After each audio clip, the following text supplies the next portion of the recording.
साथियों, जैसा कि लाइव डिस्कनेक्ट हो गया था नेटवर्क प्रॉब्लम की वजह से, आप देखिए कि ये हैं माता जी।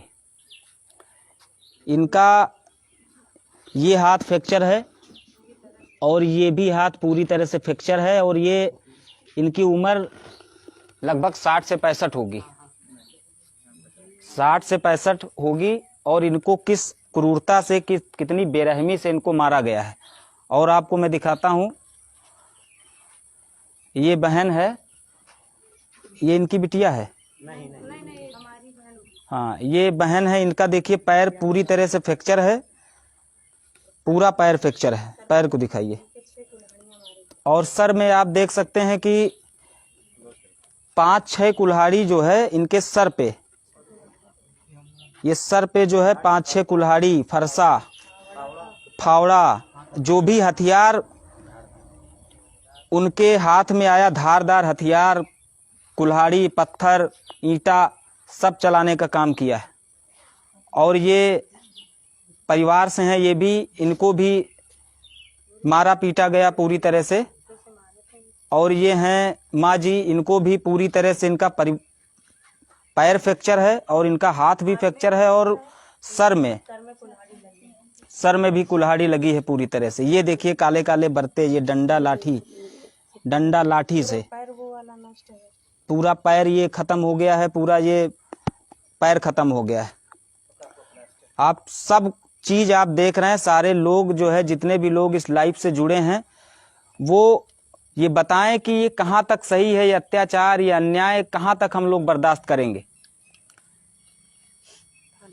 और सबसे बड़ी बात यह है कि अभी तक कोई भी गिरफ्तारी सरकार के द्वारा या यहाँ के प्रशासन के द्वारा कोई भी गिरफ्तारी नहीं हुई है।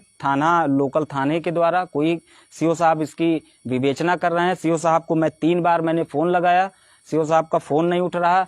एसएचओ जो है वो मुकर रहे हैं इस घटना से ही, वो कह रहे हैं मैं इसके बारे में कुछ जवाब नहीं दूंगा। साथियों, अब आप ये बताइए, क्या इस लड़ाई, इस परिवार की लड़ाई में आप लोग साथ देंगे? कमेंट बॉक्स में बताएं और घटना को शेयर करते जाएं सभी साथी। इस लाइव को एक एक व्यक्ति वो शेयर करे जो इस लाइव को देख रहा है। खून खौलता है देख के कि घर के 3 महिलाओं की, जबकि इस घर में कोई व्यक्ति नहीं था, कोई पुरुष नहीं था, महिलाओं को मारा गया।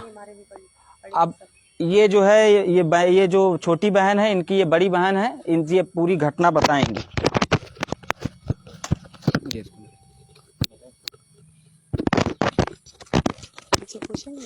नहीं, आप बताइए पूरी घटना। भैया, हम लोग शनिवार को 8 तारीख बैठे हुए थे यही दरवाजे बरामदे में, और अचानक से वही 2-2:30 बजे के लगभग हमारे ही गांव के दबंग भूमाफिया बंस बहादुर सिंह, जितेंद्र सिंह, देवेंद्र सिंह, विवेक सिंह और ये संतोष सिंह, प्रद्युम्न सिंह आदि, कम से कम थे 20 से 25 लोग थे, जो सब धारदार हथियारों से लैस थे। कुल्हाड़ी, फावड़ा, फारसा, ये सब आए और बिना बात, हम लोगों से कोई बात विवाद भी नहीं हुआ था, ये सब ताबड़तोड़ हमारे घर के अंदर घुसे और हमारी माता जी के ऊपर पहला वार किए, 2 कुल्हाड़ी मार के इनको गिरा दिए, और गिरने के बाद भी ये मारते रहे इनको। और हमारी बहन के सर पे कम से कम 5 से 6 कुल्हाड़ियाँ मारी। उसके बाद में हमारी बहन, छोटी वाली बहन संध्या को भी इन लोगों ने मारा पीटा, पूरे घर को हमारे तहस नहस कर दिया, सारे मोबाइल तोड़ दिए, कुछ सामान उठा ले गए। उसके बाद में हमारे घर के सामने हमारी जमीन पे लगी फसल, वो सब पूरा जोत दिए, नष्ट कर दिए। सब ककड़ी खीरा उसमें बोया हुआ था और कंडा लकड़ी सारा कुछ नष्ट कर दिए, खूंटा चरही सब।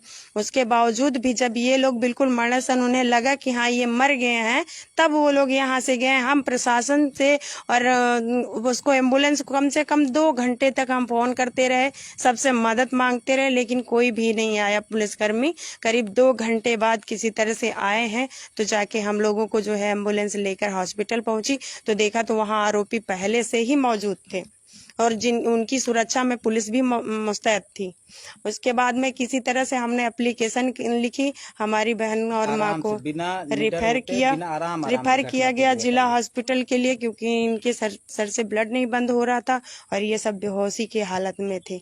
उसके बाद में जो है SHO जो है हमारे यहाँ उल्टा हमारे ही परिवार के खिलाफ FIR दर्ज कर देते हैं, परेशान करते हैं हम लोगों को, बोलते हैं कि ऐसी कोई घटना ही नहीं घटी। हम आप लोगों से अनुरोध करते हैं कि हमारा लोगों का सहयोग करें, आप लोग हमारी मदद कीजिए भैया। हमारे यहाँ ये दबंग भूमाफिया बंश बहादुर, ये भाजपा की सरकार में इस तरह से दबंगई हो रही है कि घर में घुसकर लाठी डंडे कुल्हाड़ी या जिससे सबको बेरहमी, बिल्कुल जानवरों के जैसा। और मेरे घर में कोई नहीं था, मम्मी नहीं, पापा हमारे नहीं थे, माँ मेरी और बहन, हम अकेले थे यहाँ पे। हम तो भाग के किसी तरह घर के अंदर घुस गए थे तो जाके बचे, बाकी ये लोग सब बाहर, इनको सब कुल्हाड़ी और फरसे से काट के गिरा दिए थे एकदम से, और ये सब बेहोशी की हालत में पड़ी थी। हम तो प्रशासन से मदद मांग रहे थे, पुलिस को, थाने को इतनी बार फोन किया, SHO ने एक बार भी नहीं फोन उठाया। 2 घंटे बाद पुलिस आती है। हम लोग वहाँ से यहाँ गए तब पुलिस यहाँ आती है। बेटा इनको बुलाओ, कौन है ये छोटी बच्ची यहाँ? बताओ हम कैसे मारे। और इनके परिवार बताओ बेटा, आप बताओ पूरी बात। बच्चे देखिए कभी झूठ नहीं बोलते हैं, और ये हमारी सबसे छोटी गुड़िया ये बताए कि किसकी माँ को कैसे मारा गया। बताओ बेटा, डरो हमारे अम्मा को और छोटी आंटी को सरिया से मारा था और हमको उठाकर फेंक देते, और बड़ी अम्मा को, दीदी को फरसाते कुल्हाड़ी से मारा था। और बेटा कौन कौन था घर पे? सिर्फ अपने घर पे कोई नहीं था हमारे घर पर, कौन कौन था घर पे? सिर्फ हम थे और बउआ थे और हमारी छोटी आंटी थी, अम्मा थे, और कोई नहीं था। सब पूरी बेड़ नष्ट कर दिए, सब खेत छूट डाले। अब आप देखिए, सुनिए इस छोटी सी गुड़िया का जो है बेचारी कैसे ये परेशान है, कैसे न्याय की गुहार ये परिवार लगा रहा है, और आज जो हमारा समाज है वो अपने घरों में घुसा हुआ है। और मैं ये कहना चाहता हूं कि आप घर से बाहर निकलो, नहीं तो ऐसे ही लाशें उठाते रहोगे तुम लोग सभी। आज हमारे साथ हुआ, कल आज इनके साथ हुआ है, कल आपके साथ होगा। आपको भी बचाने कोई नहीं आएगा। ये भी आप अपनी बात रखिए, बताइए। डरिए ना, तब एकदम धीरे धीरे बोलिए, डरिए ना। ये हम यही कहेंगे, जैसे आज हमारे साथ हुआ कल आपके साथ भी होगा। लोग जो निडर होके घर में बैठे हैं वो नहीं निकलेंगे, क्योंकि उनको डर है कि वो मेरे को मार डालेगा। क्यों मार डालेगा? हम तो लड़ रहे अकेले जंग, और लड़ते रहेंगे। बेवजह मारे भैया, पूरा सब खेत वेत सब तहस नहस कर, कोई वजह ही नहीं थी। हम लोग थे भी नहीं घर पे कोई, अगर हम लोग होते तो क्या होता। पता नहीं कौन सा धारदार औजार मारे, क्या मारे, जानवरों की तक मार दी, सिंग पूरी उसकी टूट गई जिंदा। यहाँ से पता नहीं कैसे। साथियों, आज हम इसी परिवार से मिलने आए हैं जो 8 तारीख की घटना में जो परिवार जख्मी हो गया था, जो घायल हो, वैसे बनाओ यार, वैसे भी टेढ़ा हो जाएगा। परिवार जो जख्मी हो गया था, जिसको ये समझ के छोड़ दिया गया था कि शायद ये लोग मर गए होंगे। वो लोग ये सोचे कि परिवार खत्म हो गया है, मर गया है, अब लगता है कि मुझे चले जाना चाहिए। एकदम मरणासन अवस्था में छोड़ के जो है वो सभी क्रूर, वो हैवान और वो कुत्ते टाइप के जो लोग हैं, हरामखोर टाइप के जो लोग हैं, मैं तो कहता हूं कि आज मैं इस परिवार से मिलने आया हूं, और वो आरोपी इसी गांव के हैं। और जिसके माई के लाल में दम है, देवा रावत इस गांव में आया है मिलने। जिसकी माई के लाल में दम है वो आके मुझसे सामना करे। खड़ी रहेंगी मेरी बहनें मेरे पीछे आके। सबसे पहले अगर गोली भी चलेगी तो देवा रावत सबसे पहले अपने सीने पे खाने को तैयार है। लेकिन मुझे लगता है कि मेरी कुर्बानी हो जाए, मैं मर जाऊं, कोई दिक्कत नहीं, लेकिन आप लोग तो समझ जाइए, जाग जाइए। संख्या बल में इतना ज्यादा होने के बाद भी, 85% होने के बाद भी अगर आप लोग ऐसे मार, लात, घूसा, कुल्हाड़ी, फरसा आप लोग खा रहे हो तो बहुत ही शर्मनाक बात है। 1947 के पहले जो लोग झेलते थे, चलो कोई बात नहीं, उस समय झेलना था, क्योंकि उस समय हमारे पास कुछ था नहीं। लेकिन आज हम लोगों को डॉक्टर बाबा साहब भीमराव अंबेडकर जी का दिया हुआ संविधान है हमारे साथ, वो हमारी रक्षा सुरक्षा करता है। और उसके बाद भी अगर हम लोग इतनी मुसीबत झेल रहे हैं, इतना मार काट देख रहे हैं, सब कुछ देख रहे हैं, तो हम लोगों की हरामखोरी है।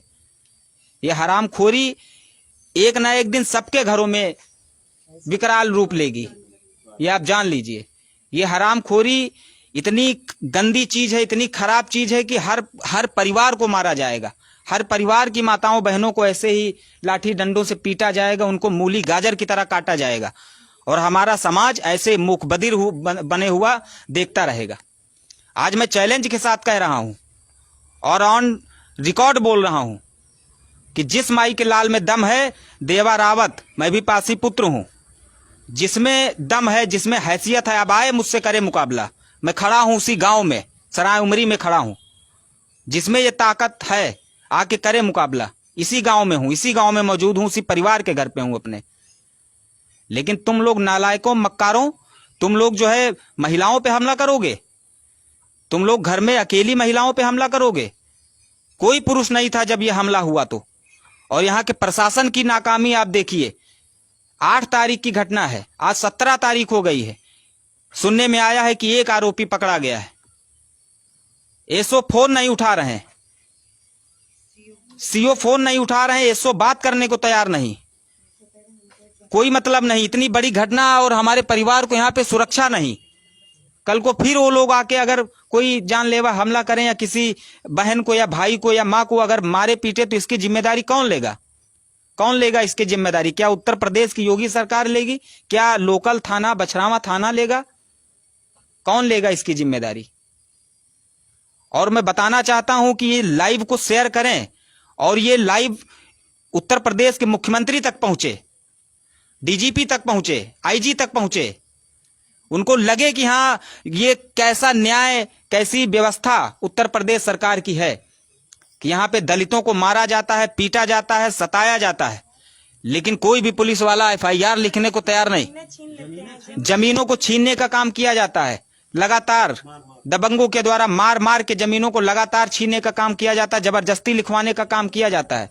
क्या ये लोग उत्तर प्रदेश से बाहर हैं? क्या ये लोग भारत से बाहर हैं? इनकी जो है सुरक्षा कौन सुनिश्चित करेगा? आप बताइए, कौन सुरक्षा इनकी सुनिश्चित करेगा? कौन इनको सुरक्षा देगा? कल को अगर यहाँ पे जो है फिर आ जाए वही दबंग किस्म के लोग, वो हरामी टाइप के लोग अगर फिर आ जाएं, फिर इनके ऊपर हत्या करें, तो कौन सुरक्षा देगा इनकी? कौन इनको बचाएगा यहाँ पे? लेकिन एक बात याद रहे कि मुझे पता है कि तुम लोग जुल्म कर रहे हो, लेकिन एक एक जुल्म का हिसाब होगा, ये बात याद रखना तुम लोग। और मैं अभी एक डेट निश्चित करके जाऊंगा, और उस डेट में जिनके अंदर खून होगा वो आएंगे, इस परिवार का साथ देंगे। नहीं तो अकेला देवा रावत और हमारे तमाम साथी यहाँ पे आए हैं, देशराज पासी जी आए हैं, बहुजन आर्मी के प्रदेश महासचिव शिवा रावत जी चल के आए हैं बाराबंकी से, हमारे बहुजन आर्मी के जिला अध्यक्ष, हमारे साथ छोटा भाई आजाद आया है, हमारे साथ ज्ञान रंजन है, और तमाम साथी आए हैं, रघुवेंद्र रावत आए हैं हमारे साथ, मोती भाई आए हैं हमारे साथ, तमाम साथी मेरे साथ आए हैं। मैं भूख हड़ताल पे बैठूंगा, अगर किसी ने साथ नहीं दिया तो भूख हड़ताल पे बैठूंगा, और हमारे समाज ने अगर साथ दे दिया तो थानों में ताला लगा दूंगा। ये बात याद रखिए, यहाँ के कोतवाली में ताला लगाने का काम करूंगा, यहाँ के एसपी ऑफिस में ताला लगाने का काम करूंगा, अगर समाज ने साथ दिया तो। यहाँ पे आप देखिए कि कितना डर का माहौल बना हुआ है, कितना डरे सहमे हैं लोग। ये बहन है, सबसे बड़ी बहन है, ये कौन है? ये उनकी भाभी जी हैं, और ये आप कौन है? ये भाई हैं सगे। बताइए, कौन भाई चाहेगा कि हमारी बहनें जो है, हमारी बहनों का हाथ टूटा हो, हमारी बहनों का के सर में कुल्हाड़ी हो? अरे हमारे भाई होते, देवा रावत जैसा भाई होता, देशराज पासी जैसा भाई होता, और तमाम जितने साथी यहाँ पे खड़े इन जैसे लोग, उनकी औकात नहीं है कि वो आके हमारी बहनों पे अन्याय अत्याचार कर जाते। उंगली तक नहीं छूने की हिम्मत थी।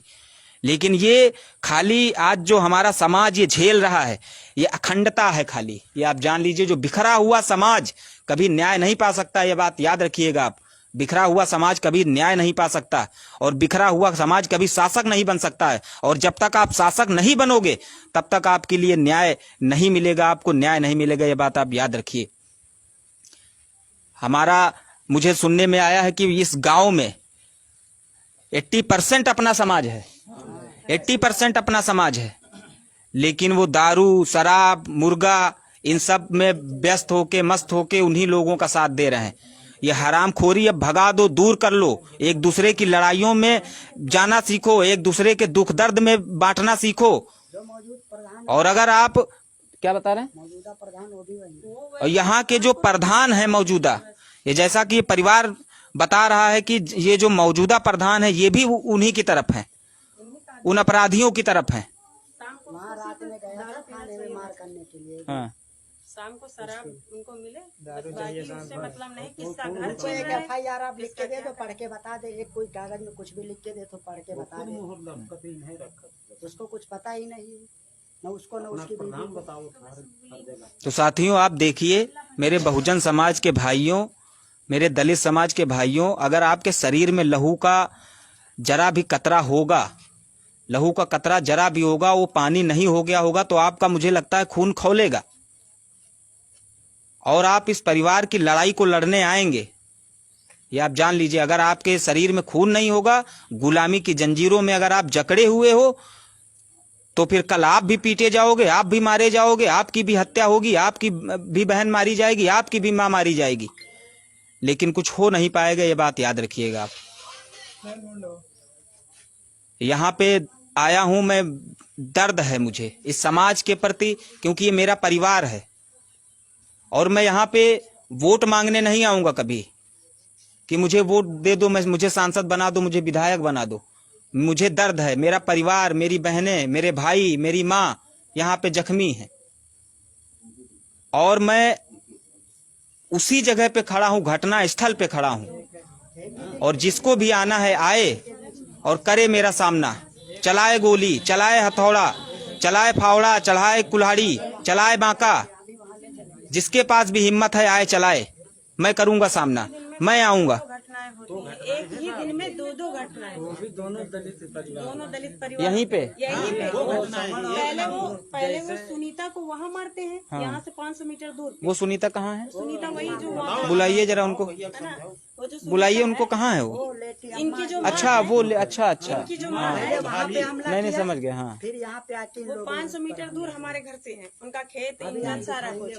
वो वहाँ पे मार काट करने के बाद, फसल जोतने के बाद एक बारगी इस जगह मंदिर के रास्ते से आके ताबड़तोड़ हमारे घर पे हमला करते हैं, सब लूटपाट करते हैं सब। सभी भारत के जितने भी हैं बहुजन समाज के मेरे नौजवान भाई बहनें, मैं सभी से निवेदन कर रहा हूं, जो मेरे बड़े भाई माननीय देवा रावत बहुजन आर्मी चीफ ने जो कहा है, हम रहें ना रहें, और ये सभी 85% के मूल वासियों से, देशवासियों से हम चुनौती दे रहे हैं और खुला चुनौती दे रहे हैं। अगर इन बहनों को, इस माँ को हमारी जो मैंने अभी गोदी में उठाया, दोनों हाथ तोड़ दिया गया, अगर न्याय नहीं मिला तो मैंने अभी लाइव पे आके बोला था चूड़ियां ना पहनो, पहन लो, यहाँ है नहीं, मैं दिखा देता लाइव पे आप लोगों को। और जिस तरह जुल्म कर रहे हो ये करना छोड़ दोगे आप लोग। और मैं ज्यादा कुछ नहीं बोलूंगा। अगर वो नौबत आई तो ये कोई भी, मैं अपने समाज के विधायकों को, पासियों के विधायकों को भी बोल रहा हूं, जहां जहां पासी होंगे उनके दरवाजे पे जाना छोड़ दो, वरना तुमको हमारी ही माताएं बहनें घर से किस तरह खेदेंगी ये तुम भी भूल जाओगे। और प्रशासन से भी निवेदन है कि आप लोग इस देश की सुरक्षा अगर नहीं कर सकते हो, हमारी माताओं बहनों की सुरक्षा नहीं कर सकते हो, तो कभी दरवाजे पर मत आना, मत भेजना अपने चमचों को। और जिस तरह तुमने मारा है, जिस तरह तुमने हमारी बहन का सर फोड़ा है कुल्हाड़ी बांके से, माता जी का पैर तोड़ दिया है। चाहे जब जैसे भी जितनी टाइम है समय दे देना, हम लोग लड़ाई लड़ लेंगे। इसके लिए हम लोग रहें या ना रहें, ये चुनौती है हम पासियों की, क्योंकि हम वो पासी हैं, हमारा जमीर अभी मरा नहीं। हमारी माँ ने जिस तरह हमको पैदा किया उसी तरह हम इस देश से विदा भी हो जाएंगे, लेकिन आन बान शान को हम जाने नहीं देंगे। ये महाराजा बिजली पासी के हम अगर वंशज हैं तो तुमसे हम डरने वाले नहीं हैं, क्योंकि इसी देश की धरती का अनाज हम भी खाते हैं और तुम भी खाते हो।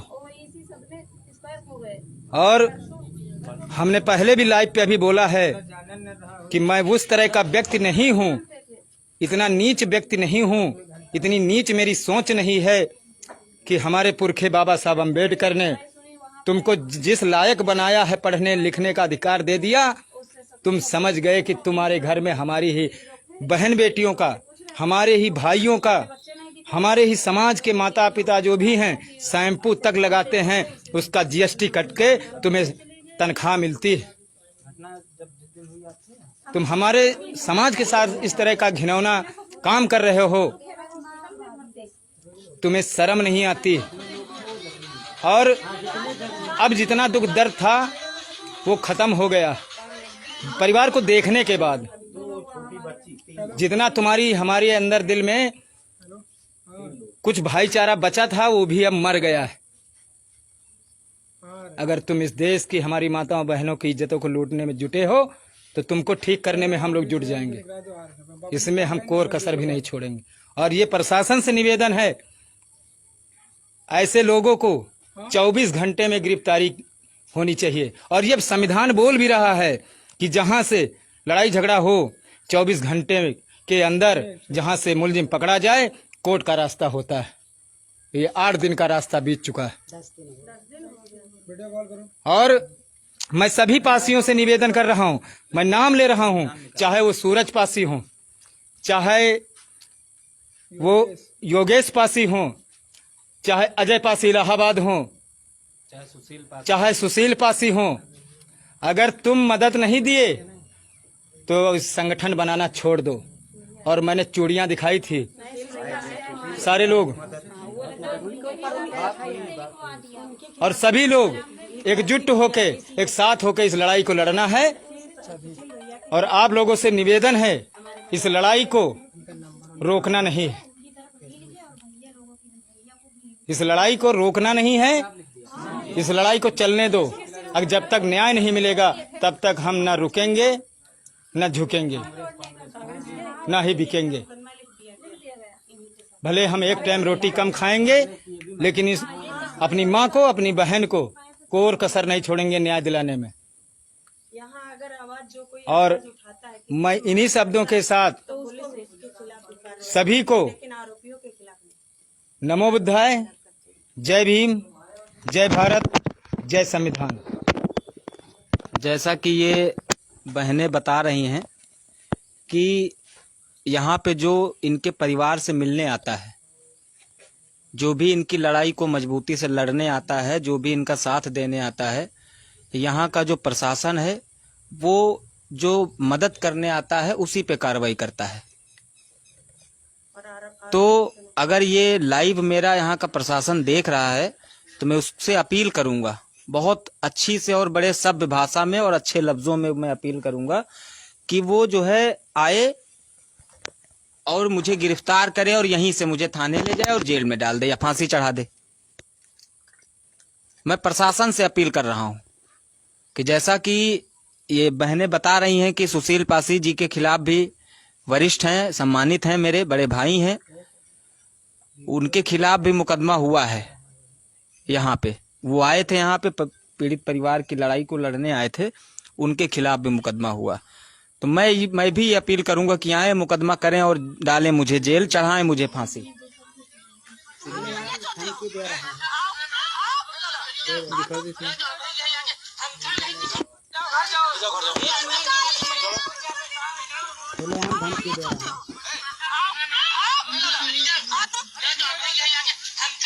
ये वाला है, ये वाला, ये वाला, ये देखो अभी देखना खुलेआम धमकी दे रहा है, किधर है देखा खुलेआम कई रहा बुला के अभी नंगा नाच कर रहा है, यही है इसी का पूरा परिवार हमारे परिवार को उस दिन खत्म मेन कर यही दिया है वंश बहादुर से। और भैया ये खुलेआम देखो बोल रहा है कि प्रशासन के सामने बोल रहा है हमारी इस जमीन कि अभी बुला के नंगा नाच करवा दूंगा, नहीं चले जाओ यहाँ से। अस्पताल में जब हम लोग आते खून खराबा देख लिए, खाली इतनी बात बोल दिए कि मतलब उनकी तरफ उसने ये बोला था, मुंह से बात हुई थी, कुछ नहीं हुआ। बोलने दीजिए आइए यहाँ उसने आइए ये पास। बोला था कि ये लोग आए साले बच गए, तो हम लोगों ने फिर उल्टा उस पे बोला। जब सवाल उठाया तो हमारे लोगों के ऊपर मुकदमा लिखा गया कि तुमने गाली दिया, मारपीट किया। वहाँ मारपीट करना होता तो वहाँ क्यों करता? जबकि यहाँ कोई परिवार का सदस्य एक भी जन हम लोग कोई नहीं थे यहाँ पे। मैं जो है यहाँ से अभी जाऊँगा, एक डेट मैं आपको बताऊँगा, ठीक है? वो डेट आखिरी डेट होगी।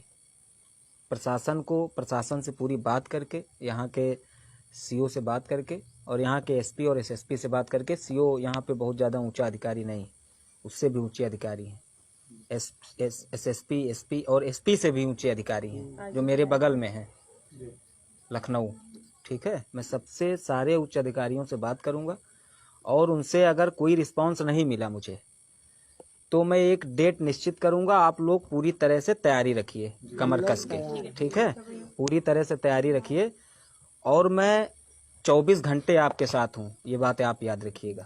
24 घंटे मेरा फ़ोन नंबर आपके पास है। एनी टाइम, रात में, दिन में, कभी भी आपको लगे कि कोई दिक्कत है तो मुझे आप बताना, मैं फिर आऊँगा। ऐसा नहीं मैं कोई नेता हूँ नहीं कि मैं यहाँ पे आके और बात करके चला जाऊँगा, कल को आपसे वोट लेना है। वोट नहीं लेना है, अपना समाज ठीक है? हम समाज आप के मेरे लिए घर के हो, समाज नहीं, घर हो, परिवार हो, इसीलिए मुझे पीड़ा है। उन लोगों को पीड़ा नहीं होगी जो आपसे वोट लेके चला जाता है। कोई नहीं आया देखने और को भी। ये जो वोट की ताकत है ना, डॉक्टर बाबा साहब अम्बेडकर ने दी, ठीक है? अगर विधायक है प्रेजेंट टाइम के, इतनी बड़ी घटना हो गई, 100 बार फोन करने के बावजूद भी एक बार भी नहीं देखने आए। और जो पूर्व विधायक हैं वो उन दबंगों के फेवर में ट्वीट कर रहे हैं कि यदि अगर उनकी गिरफ्तारी रोकी नहीं गई तो हम लोग करणी सेना लेकर थाने का घेराव करेंगे। नहीं, वो करणी सेना लेके 400 आदमी लेके थाने का घेराव करेंगे और मैं 1 लाख आदमी थाने ले जाकर घेराव करूंगा। चिंता न करो। पूर्व विधायक राकेश सिंह ना उसका मनोबल बढ़ा रहे हैं, वो केवल जातिवाद कर रहे हैं भैया, अपना केवल चिंता मत करो, ठीक है ना? करणी सेना वाले क्या दूसरे को मरवाएंगे क्या? ये देखिए, ये ट्वीट था उनका कि एक पक्षी कार्रवाई, इंस्पेक्टर को बता रहे हैं कि एक पक्षी कार्रवाई कर रहा है, मतलब हमारी गिरफ्तारी नहीं कर रहा, हमारा पूरा परिवार मरण सैया पे लेटा है और वो बता रहे हैं कि एक पक्षी कार्रवाई कर रहे हैं। कह रहे हैं अगर दबिश देना बंद नहीं करें तो हम जाके धरना देंगे। बताओ, ये दबंगों का साथ दे रहे हैं, ठाकुर जातिवाद कर रहे हैं, ये जातिवाद कर रहे हैं। सुनिए, कोई जातिवाद नहीं। हमने जो आपसे बताया, अभी क्या बताया कि अभी एक लास्ट डेट हम देंगे, ठीक है? वो लास्ट डेट आखिरी होगी और उसके बाद फिर हम लोग टाइम नहीं लेंगे प्रशासन से, जैसे टाइम बराबर देता आ रहा। जैसे सुशील पासी जी से बोला कि 15 दिन में हम गिरफ्तारी कर लेंगे, ठीक है? बात हुई मेरी उनसे बोला गया कि 15 दिन में हम गिरफ्तारी कर लेंगे, ठीक है? तो हमने कहा चलो भाई ठीक है, 15 दिन में। वो लास्ट डेट है क्योंकि वो बड़े भाई हैं, उन्होंने कमिटमेंट अगर कर दिया प्रशासन से, ठीक है ना, तो उससे पहले हम कुछ नहीं कर सकते। कि प्रशासन यही कहेगा कि भाई 15 दिन में हमने बोला था, इससे पहले आप जो है करने आ गए हो, फिर उनकी बात खराब होगी। वो बड़े भाई हैं, उनकी बात को खराब होगी, है ना? हम लोग अभी तो उनकी बात को हम लोग खराब नहीं करेंगे। जो उनकी मेरी बात हो जाएगी, जिस डेट में वो हैं, वो बोले हैं, वो इतने दिन उनके हैं प्रशासन के। कितनी तारीख को बोला है गिरफ्तारी की? 15 दिन बाद, 15 दिन बाद कितनी, मतलब 5 तारीख तक, 23 तक। हाँ, 23 तारीख तक उनका है समय, ठीक है? 23 तारीख के बाद फिर हम लोग देखेंगे मुझे कैसे गिरफ्तारी करवानी है, क्योंकि मैं